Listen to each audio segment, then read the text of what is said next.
નમસ્કાર દર્શક મિત્રો, આપ નિહાળી રહ્યા છો એસ લાઈવ ન્યૂઝ બુલેટિન. જોઈએ આજના મુખ્ય સમાચાર. અમદાવાદમાં મેદસ્વીતા પર ઓસીકોન 2026 કોન્ફરન્સ યોજાઈ. અમદાવાદના સેલા વિસ્તારમાં આવેલા ધ ફોરમ ક્લબ O7 ખાતે એક ખાસ કાર્યક્રમ યોજાયો છે. આ કાર્યક્રમની શરૂઆત 25 તારીખથી થઈ છે અને જે 28 તારીખના રોજ પૂર્ણ થવાની છે. આ obesity and metabolic surgery society of ઇન્ડિયાની આ 23મી કોન્ફરન્સ છે. આ સંમેલનમાં દેશ વિદેશના મોટા ડોક્ટરો અને નિષ્ણાતો ભાગ લઈ રહ્યા છે. ભારતમાં ઝડપથી વધી રહેલી મેદસ્વીતા તથા તેને લગતી બીમારીઓના ઇલાજ કેવી રીતે કરવા તે વિષય ઉપર અહીંયા ચર્ચા શરૂ થઈ છે. Obesity and metabolic surgery society of ઇન્ડિયાના સંશોધનો, તાલીમ અને લોકોમાં જાગૃતિ લાવીને મેદસ્વીતાની સાચી અને સુરક્ષિત સારવાર પૂરી પાડવા માટે હંમેશા આગળ રહી છે. ઓસીકોન કોન્ફરન્સ દ્વારા આ સંસ્થા નવા ઉપાયો શોધી રહી છે અને સાથે મળીને કામ કરે જેથી લાખો ભારતીયો સ્વસ્થમાં સુધારો થાય. અમદાવાદમાં યોજાયેલી આ કોન્ફરન્સની વિશેષતા વિશે વાત કરીએ તો ઓસીકોન 2026માં ભારત અને વિદેશમાંથી લગભગ 500થી વધુ ડોક્ટરો આમાં ભાગ લીધો છે, જેમાં બેરિયાટ્રિક સર્જન, એન્ડોક્રાઇનોલોજિસ્ટ, ફિઝિશિયન, ડાયટિશિયન, ફિઝિયોથેરાપિસ્ટ અને સાયકોલોજિસ્ટ સમાવેશ થાય છે. આ કાર્યક્રમમાં દક્ષિણ Korea, America, UK, chilli, Japan, Nepal જેવા દેશોના જાણીતા નિષ્ણાતો પણ ભાગ લીધો છે. મારું નામ ડૉક્ટર મનીષ ખેતાન. હું અહીંયા અમદાવાદ કેડી હોસ્પિટલમાં એક બેરિયાટ્રિક સર્જન રીતે કામ કરી રહ્યો છું. આ વખતે અમે ઓબેસિટી સર્જરી સોસાયટી ઓફ ઇન્ડિયાના વાર્ષિક સંમેલન 2026માં અમદાવાદમાં આયોજિત કરી રહ્યા છીએ. આ સંમેલન બીજા સંમેલન કરતાં આ વખતે થોડું જુદું છે. કેમ કે આપણે બધાના પૂર્ણ રૂપે એના અંદર સંકલન કર્યા છે, જેના અંદર ડાયટિશિયન. હવે ડાયટિશિયનને વાત કરીએ તો ડાયટિશિયન સિમ્પલ ડાયટની વાત નથી કરી રહ્યા કે તમે ઓછું ખાઓ. આ જેનેટિકલી મોડિફાઈડ ડાયટની વાત કરી રહ્યા છે કે તમારા જીન્સ તમારા બ્લડ ગ્રુપ પ્રમાણે કેવા હોય, જે પ્રમાણે તમે ડાયટ લો તો જેનાથી તમારું વજન થોડું વહેલી તકે ઉતરે. અહીંયા તમારા માટે એન્ટી ઇન્ફ્લામેટરી ડાયટની વાત કરી રહ્યા છે કે જે ડાયટ ખાવાથી તમારો શરીર બહુ સંતુલિત રહે અને દવા વગેરે કદાચ ડાયાબિટીસમાં 10-20 પોઈન્ટનું ફેરફાર થાય. એમાં ઓલમોસ્ટ 200 ડાયટિશિયને ભાગ લીધા, આખા ભારત વર્ષથી આવ્યા. એક ડાયટનો મુખ્ય મુદ્દો હતો કે ડાયટના વિષય જુદા હતા, નવી વસ્તુઓ હતી. પછી એમાં ફિઝિશિયન અને એન્ડોક્રાઇનોલોજિસ્ટ પણ ભાગ લીધા, જેના અંદર અત્યારે જે નવી દવાઓ આવી છે એ દવાઓના શું લાભ આપના સમાજમાં મેદસ્વીતાને ઓછું કરવા માટે, સાથે ડાયાબિટીસને દૂર રાખવા અથવા એને ક્યોર કરવા માટે હોઈ શકે છે. એના માટે ખૂબ જ સારી ચર્ચા થઈ, જેની અંદર એ ચર્ચા પણ થઈ કે કેવા લોકોને આપવા જોઈએ અને કેવા લોકોને આની અત્યારે જરૂરિયાત નથી. લોકો તો એવું માને છે કે ચલો એમને સારું થયું તો મારે બી સારું થઈ જશે અને મારે બી આ દવા લેવી જોઈએ, પણ એના ઉપર બી મોટી ચર્ચા થઈ કે કોને લેવી જોઈએ અને કોને ના લેવી જોઈએ.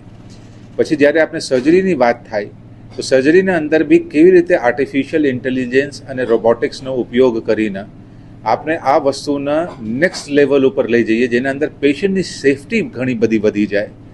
પેશન્ટ જે દિવસે ઓપરેટ થાય એ દિવસે સાંજે ઘેર જઈ શકે, બીજા દિવસથી નોર્મલ કામકાજ કરી શકે.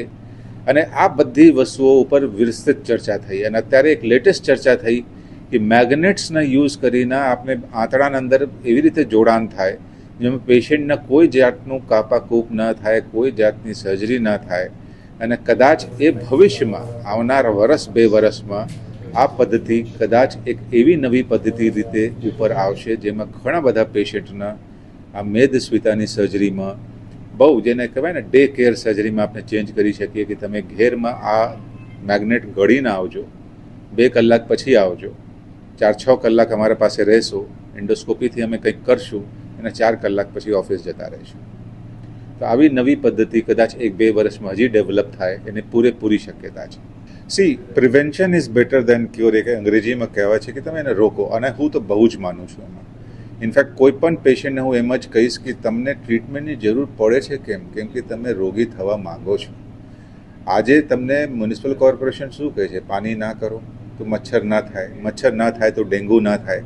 ડેન્ગ્યુ થયો અને તમારા ઘરમાં પાણી છે તો ભૂલ કોની? એવી રીતે તમે ખાણીપીણીમાં ધ્યાન રાખો. ના ખાઓ એવું બિલકુલ નથી. તમે સ્વાદિષ્ટ વાનગીઓ ના ખાઓ એવું બી બિલકુલ નથી. ગૂગલ છે, અત્યારે તો ચેટ જીપીટી બી છે, એમાં જાઓ, જે બી વસ્તુ ખાતા હો ખાલી એકવાર જાણતો કરો કે એમાં કેટલી કેલરી છે. મોટે તौर પર તમને રોજિંદા જીવનમાં 2100 થી 2200 કિલો કેલરીની જરૂર છે.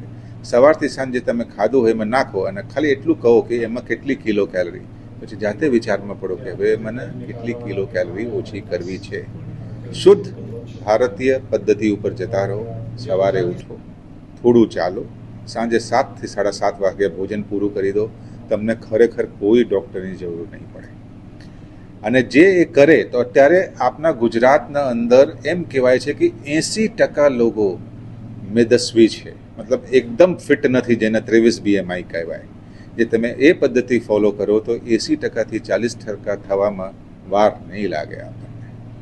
તો ફિટ રહો, ધ્યાન રાખો, ચેતો, ડૉક્ટરની જરૂર જ નહીં પડે. જરૂર પડે તો બધી જગ્યાએ ડૉક્ટર અવેલેબલ તો છે જ તમને મદદ. તેઓ સાથે મળીને મેદસ્વીતા રોકવા માટે નવી રીતો, ઓપરેશનની આધુનિક ટેકનોલોજી અને દર્દીની સાર સંભાળ વિશે પોતાના અનુભવો અહીંયા શેર કર્યા હતા. નિષ્ણાતોએ વજન ઘટાડવાના નવા સંશોધનો અને સારવારની પદ્ધતિ ઉપર પણ આ કોન્ફરન્સમાં ચર્ચા કરી હતી. કેડી હોસ્પિટલ કોન્ફરન્સના સેક્રેટરીએટ તરીકે સેવા આપી રહી છે. આ પ્રસંગે ડોક્ટર મનીષ ખેતાન એ જણાવ્યું કે આ કોન્ફરન્સનો મુખ્ય હેતુ વજન ઘટાડવા માટે સુરક્ષિત, અસરકારક રસ્તાઓ વિશે ચર્ચા કરવાનો છે, જેથી લોકોનું ભવિષ્ય તંદુરસ્ત બને. મેદસ્વીતાની સમસ્યા દૂર કરીને અમે વર્ષ 2047 સુધીમાં વિકસિત ભારત બનાવવાના વડાપ્રધાનના સ્વપ્નને સાકાર કરવામાં સહયોગ આપવા જઈ રહ્યા છીએ. આ ઉપરાંત આ કોન્ફરન્સ અંગે વધુ વિગત આપતા ડોક્ટર અદિતિ દેસાઈએ જણાવ્યું હતું કે અમને ગર્વ છે કે રાષ્ટ્રીય કોન્ફરન્સ અમદાવાદમાં યોજાય છે અને કેડી હોસ્પિટલ કોન્ફરન્સના સેક્રેટેરિએટ તરીકેની જવાબદારી સંભાળી રહ્યું છે. વજન ઘટાડવાની સર્જરીમાં અગ્રેસર હોવાને નાતે અમે મેદસ્વીતાની સારવારને વધુ સારી બનાવવા અને દર્દીઓના સ્વાસ્થ્યમાં સુધારો થાય તેવા શૈક્ષણિક કાર્યોમાં હાથ ધરવા માટે હંમેશા તત્પર હોઈએ છીએ. તો દર્શક મિત્રો, આ હતા અત્યાર સુધીના સમાચારની ખાસ ગતિવિધિ માટે આપની હાથ રહો ન્યૂઝ બુલેટિન. નમસ્કાર.